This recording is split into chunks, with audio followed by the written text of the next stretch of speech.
Karibu mpenzi mtazamaji wa Afrimax Swahili. Kama ilivyo kawaida yetu kila siku kukuletea habari mbalimbali, na leo tena tumekuletea hii ambayo inawahusu wazee hawa walioshangaza ulimwengu.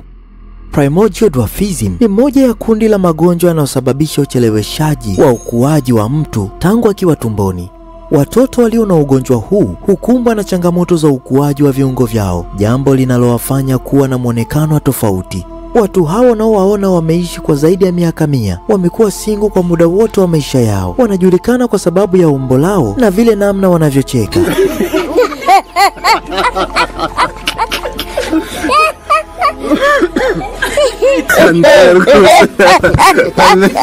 Mara nyingi wamekuwa wakisababisha msongamano wa watu sehemu mbalimbali pale tu wanapokuwa barabarani na kutembea.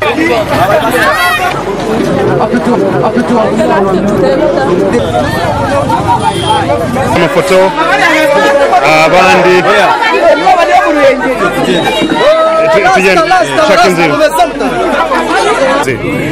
okay. They are the smallest men in Rwanda. Okay. Kutana na watu wafupi zaidi kwenye ukanda huu. Walizaliwa katika familia ya watoto 13. Ndugu zao walizaliwa kwa njia ya kawaida, lakini watatu hawa ndio ambao walizaliwa tofauti na wengine. Huenda ukatamani kujua maisha yao ya kila siku, na hivi ndivyo wanavyoishi. Watu hawa wanaishi kwenye nyumba ambayo kuingia na kutoka kuna ugumu fulani. Nyumba hiyo ina ngazi nyingi mno na pia ipo kama pango, na wanakiri kwamba wao wanapata ugumu sana wakati wa kupanda. Wameishi hapo kwa miaka 5. Tulipowauliza ni kwa nini wanaishi kwenye nyumba hii na dhumuni kubwa lililowafanya waijenge, na wao walijibu hivi: tulipewa pesa na baadhi ya watu kama msaada, na baada ya hapo tukaweka pesa hizo kwa mtu ili atununulie kiwanja. Mtu huyo alichukua pesa zote na akaziwekeza kwenye biashara yake mwenyewe. Baadaye biashara yake ilishindwa kuendelea, alipata hasara, hivyo aliamua kutupatia nyumba hii kama ilivyo, na hiyo ndio njia pekee iliyobaki ambayo tuliweza kufanya. Hatukupenda kuingia kwenye mizozo na yeye, tulikubali na tukachukua nyumba hiyo. Alituonyesha chumba chao na kusema hapa ndipo tunapolala, na ni padogo sana kama mnavyoona, na pamekuwa padogo kwa sababu tuko watatu. Tukauliza, je, mlikuwa na wazo la kuoa? Wakajibu, ndiyo, tulikuwa na wazo la kuleta mke hapa, lakini siwezi kummudu kwa sababu sina pesa. Kiukweli hiyo ndio changamoto yangu, na ukiangalia hata nyumba yenyewe ni ndogo sana. Unawezaje kuishi na mke hapa? Kama ningekuwa na nyumba kubwa zaidi ningeoa, lakini sio kwa hapa.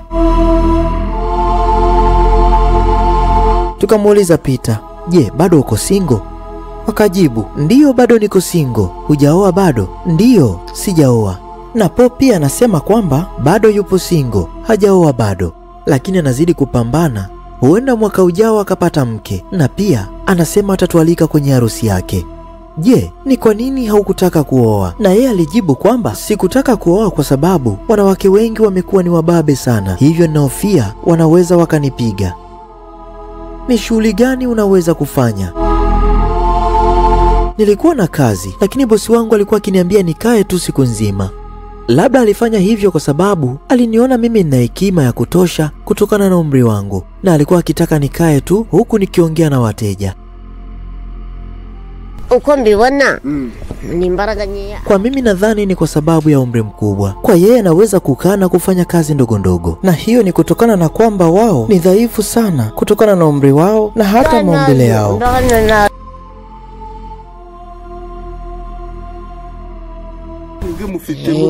Tukora jaride cyari cyose tugategura.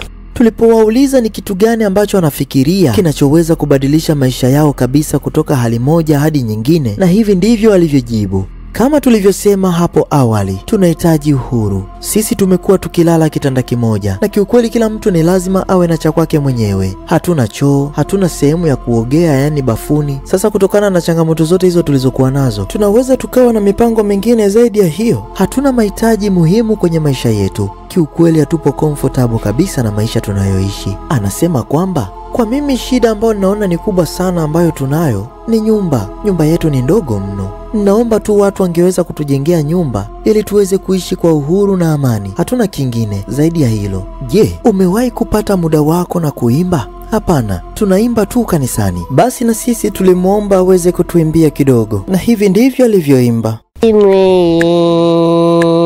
Kwemera kimwe kirimwe Imana imwe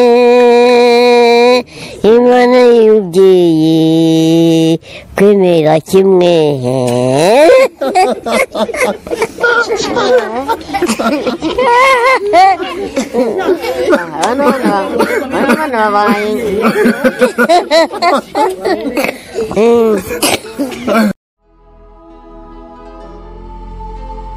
Baada ya muda mfupi tuliweza kupata muda na kuwatembelea tena watu hawa ambao ni wafupi sana. Wakati huu watu walitaka kuwaona, hivyo walituomba tuwalete karibu nao. Basi baada ya kukutana nao tuliweza kutembea nao sehemu mbalimbali, lakini kwa sababu habari zao zilienea sana, kulikuwa na watu wengi waliotaka kuwaona, na kutokana na kitendo hiko cha kutembea nao, basi ni kama vile nyota yao ikaanza kung'aa upya, maana walijulikana mji mzima. Kiukweli wana furaha sana, kila mtu anataka kuwaona na kupiga nao picha. Kulikuwa na msongamano wa watu waliokusanyika kuona watu hawa ambao ni wafupi sana. Kutokana na nyumi la watu, tulilazimika kuwachukua ili kuhakikisha wanakuwa na usalama wa kutosha. Ilikuwa ni kama vile tumewachukua mastaa wakubwa wa dunia na kutembea nao mitaani. Tuliruhusu yeyote aliyekuwa na maswali, na kiukweli waliweza kuwajibu. Na kiukweli watu walifurahi sana baada ya kujibiwa maswali yao.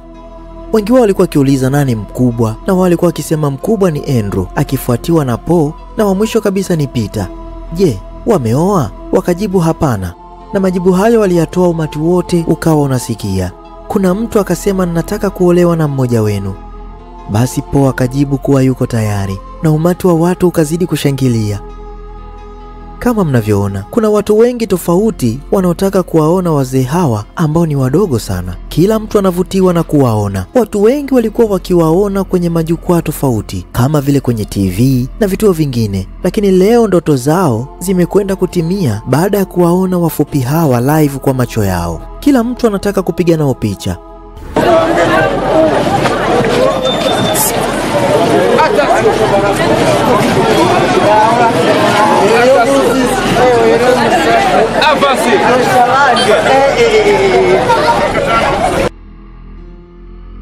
Baada ya hapo tuliwapeleka sokoni kununua mavazi ya kuogelea ili kwenda nao kwenye fukwe fulani na kuwapa muda wa kupumzika na kufurahi. Lakini huwezi amini, kitendo cha kuingia na kutoka pale sokoni, kiukweli ilikuwa ni jambo gumu sana ambalo hatujawahi kukutana nalo kwenye maisha yetu, na hiyo ni kutokana na msongamano wa mashabiki.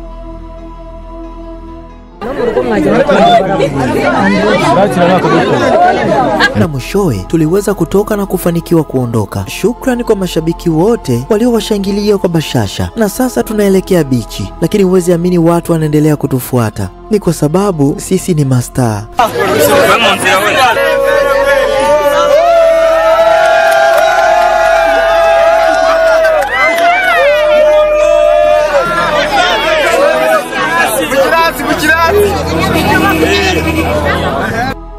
Kutokana na maisha yao hawakuwa watu wa kuzunguka mara kwa mara, ilitubidi kuwachukua kwenda kutembea sehemu mbalimbali. Kiukweli walienjoy sana, na pia walitushukuru sana kwa kile tulichowafanyia, na zaidi ya yote kitendo tulichokifanya kiliwafanya waweze kujulikana na ulimwengu, na wanaamini kwamba makampuni mbalimbali yatajitokeza ili waweze kufanya nao kazi wakiwa kama mabalozi. Hawakuwahi kupanda boti, na hii ndio ilikuwa mara yao ya kwanza kupanda boti, na huwezi amini haikuweza kupita dakika 10 bila kuwashukuru Afrimax.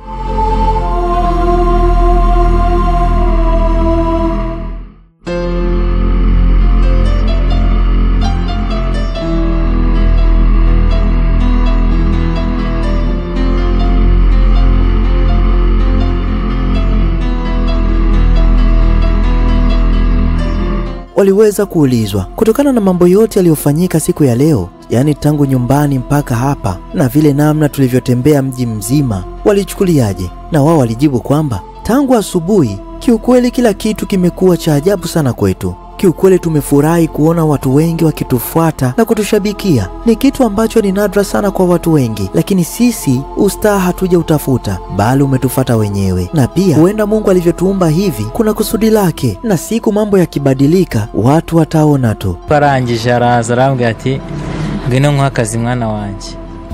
Kawaida yetu huwa tunatembelea watu mara mbili. Kwa hiyo tunaamini kwamba ipo siku tutarudi tukiwa na habari njema juu yao, na tutaweza kusikia kicheko chao zaidi ambacho tumekisikia leo. Tulimuuliza Peter, uliweza kureact vipi kutokana na umati uliokuwa ukiwashabikia? Peter alisema, kila kitu kipo sawa.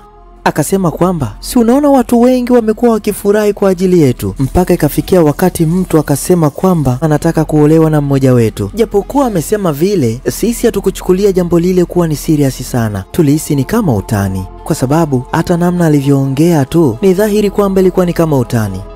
Kutokana na umri wetu pamoja na miili tuliyokuwa nayo, imetufanya tuwe na wasiwasi sana kuweza kupata mwenza wa kweli ambaye atatupenda kwa namna tulivyo. Lakini tunaamini kwamba siku moja Mungu atazidi kutufungulia njia, tutapata furaha tu.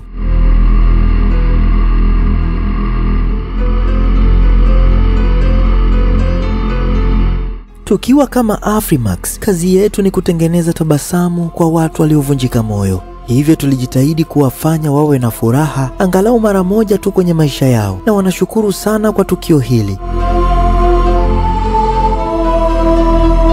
Watu hawa wafupi ni binadamu kama sisi. Walichokuwa wanahitaji wao ni msaada, na pia kutokana na umri wao pamoja na kimo chao, imekuwa ni ngumu sana kwa wao kuaminiwa na watu na kupata kazi ambayo itawasaidia kupata kipato. Hivyo waliweza kuomba msaada kwa watu waweze kusaidiwa, na tunaamini mambo mazuri yanakuja. Matamanio yao ilikuwa ni kupata nyumba nzuri waweze kuishi. Tunaamini wataipata. Asante kwa kutazama. Usisite kutuwekea komenti yako. Hii ni Afrimax Swahili. Usisahau kusubscribe ili uwe wa kwanza kupata video zetu.